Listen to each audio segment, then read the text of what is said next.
Shout out mga idol. Yan, lakad tayo. Mayroon lang tayong pupuntahan.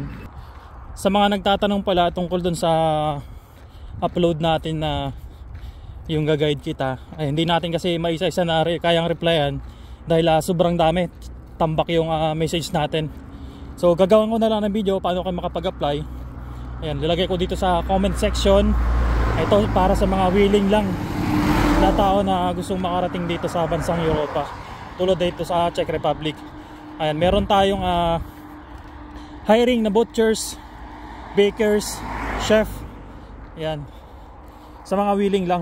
Dito na lang natin sasagutin kung paano kayo mag-apply. Ito, kontakin nyo na lang si Madam Grace Michelle Galvez at consultant agency ng Jeremiah. Itong video na to para lang sa mga interesado na, ayan, tulad sabi ko nga, na nangangarap makarating dito sa bansang Czech Republic. And marami kasing dream na gustong makarating dito. Baka kung napapanood mo tong video na to is para sa iyo. Tulad na lang to, naglalakad ako dito sa gilid. Akala nyo wala ako sa Europa, dito ako sa Europa. Ayan. Dito lang ako naglalakad sa gilid dahil meron tayong pupuntahan. Ayun, traffic din, oh. Nakarang araw pa ito dito traffic, oh. Palagi ko merong ginagawa dito. Ayun nga, sa mga nagtatanong paano daw makapag-apply, paano makarating dito, ito, sinasagot ko na yung tanong ninyo para mas mabilis. Ito, kontakin nyo lang si Grace Galvez. Siya yung mag-a-assist sa inyo. Tapos pagka halimbawa magsasend kayo ng resume or tawagan ninyo, ayun, sabihin nyo lang yung pangalan natin na Roel. Ayan, si Roel, sa Roel TikTok, para ma-refer natin kayo, ma-refer ko kayo sa kanya. Ayun, oh. Tapos para mas ma-legit, check nyo lang yung account ni Grace Galvez. At noong mga nakarang buwan, may mga nakarating na bakers na dito. Tapos ngayon, hindi ko alam kung pang ilang batch na ba yung bakers na paparating dito, kasi may mga visa appearance na sila. Yan, meron doon na nagko-comment dati sa natin sa mga videos natin. Ayun, sabi niya nagpapasalamat dahil nakahanap daw siya ng legit na, ayun nga, mag-assist sa kanya. So hope na may vlog natin siya papunta dito pagdating niya dito. Noong mga nakarang araw, sa mga nakapanood, yung meron tayong vlog na na bakers under ng Jeremiah Consultant Agency. Ayun, sayang nga kasi nakarating ako dun sa company nila as bakers company. Yun, hindi lang natin nagawa ng video dahil iba yung inatupag natin. Ayun, toma. At nagtataka kayo bakit ako naglalakad dito sa kalsada. Kasi pupunta ako ng Cesca Posta. Meron lang akong kukunin na papel na binigay sa akin ng company ng liyeng ko. Hindi ko alam kung ano ba yung papel na yon. Baka galing siguro ng ministry. Hindi na ako sumakay ng bus kasi tingnan nyo naman, traffic dito. Kaya naglakad na lang ako.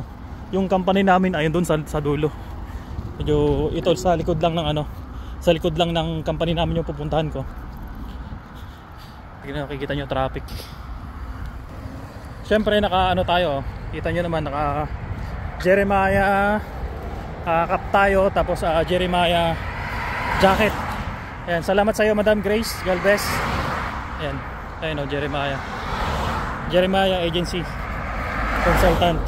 Ayan, kung nakikita nyo sa varsity natin, diba, ito Jeremiah, tapos Jeremiah cap. Ayan, tignan nyo naman yung tanawin, napakaganda. Kumbaga, tawag dito, kabukiran. Ayan, dito tayo tinuro ng Google Map. So ito lang susundan natin. Doon pa tayo banda pupunta. Ayun, sa dulo na doon, doon pa sa dulo. Ito yung jacket natin, ito yung cap natin. Ayan, shout out sa mga idol natin. Syempre, salamat sa Jeremiah Consultant Agency. Ayan, sa mga nagnanais na gusto makarating dito, ayan, bisitahin nyo lang yung Facebook page ni Michelle Grace Galvez, Jeremiah Consultant Agency. Ayan, sa mga willing lang gusto makarating dito, siyempre, wag na kayo magtaka Meron tong ano sinasabi ko na meron placement fee, pero message nyo na lang si Grace at para mas marekta kayo, kasi ayaw kong magsabi kung sa magkano, tsaka isa pa hindi ko rin alam kung magkano ba yung magagastos, pero ako na nagsasabi sa inyo 100% legit. Ayan. At sa mga followers natin, ayun, pasensya na kayo, hindi ko kayang ayun nga, reply isa isa.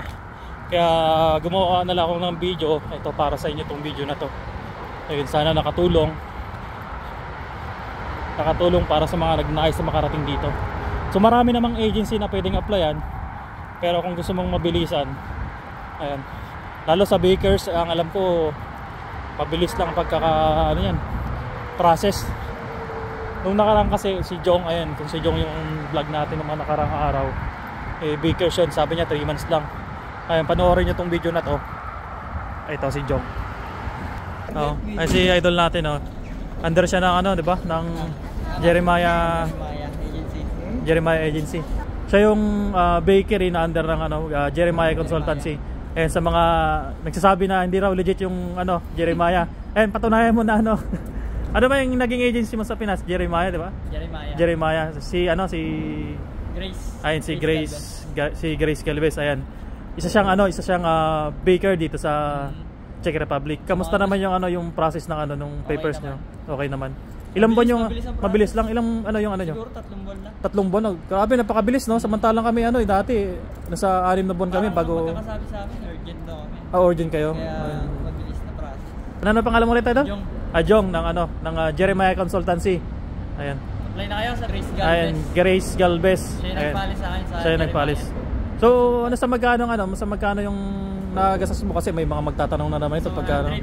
180. Nasa 170 to 180. Oh, yun, lahat na yung full package. Full package na yun. Yung kamusta yung trabaho yun dito sa sa Czech? Safe naman. Okay naman. Okay naman at least, diba? Akala nyo ba? Sa Europe, Czech Republic. Ayan, sa mga nagsasabi na hindi legit yung Jeremiah Consultancy, ayan si Idol. Galing ka pang Pinas, diba? Magaling siyang Pinas. May kalakihan lang, pero ito sasabihin ko sa inyo, may kalakihan ang gastos, pero bawing-bawi mo naman yan kapag nakarating ka na dito. Ako rin, malaki din yung nagastos ko papunta dito, halos 100 plus. Ayun, 100 plus, pero ngayon almost 2 years na ako dito. Ayun, bawing-bawi naman na natin. Tsaka nakapagpatayo na tayo ng mansion natin. Sana all mansion. Ayun, ganda, hindi ko alam kung ano tong tanim nila, parang palay, pero ayun, tignan nga natin kung ano ba ito. Ayun, para siyang palay. Hindi na natin papabain tong video na to, mga ka-idol, dahil meron pa tayong pupuntahan. Ayun, doon pa tayo sa dulo pupunta. Doon medyo malayo-layo, kasi meron akong kukunin na papel. Hindi ko alam kung ano yung magpapel na yun. Ito yun, galing sa company. Ito yung pinaka-resibo nya. Tapos ayun, kunin natin doon sa dulo. Dito ako dumaan, umikot. Hindi na ako sumakay kasi gusto ko maglakad-lakad, tsaka yung panahon medyo maganda-ganda naman, hindi siya ganun kalamig. So summer na kasi ngayon dito. Ayan. At sa mga hindi pa pala naka-follow dyan, mga ka-idol, huwag yung kalimutang i-follow yung account natin. At sana umabot na tayo ng 10,000 followers, dahil syempre hindi naman tayo sikat na vlogger or content creator. Ayan, pasupport na lang, mga ka-idol. Salamat sa mga walang sawang sumusuporta at nagko-comment sa video natin, sa mga viewers. Ayan, kahit na palit na content creator tayo. Ayan, shout out sa mga bayaning Pilipinong OFW. Ayan, mag-ingat tayo palagi sa araw-araw. Kaya talagaan natin sarili natin, dahil lang po nandito sa abroad ay yung pangangatawan. Ayan, sabi nga, kahit na gaano karami ang pera mo, kung inatake ka naman ng sakit, kalusugan, ayan, mawawala, baliwala talaga lahat. So ayan, ingat tayong lahat. At di na natin papabayin tong video na to. Ayun, kontakin nyo na lang si Grace Galvez. Ayan, Hanggang dito na lang and follow for more.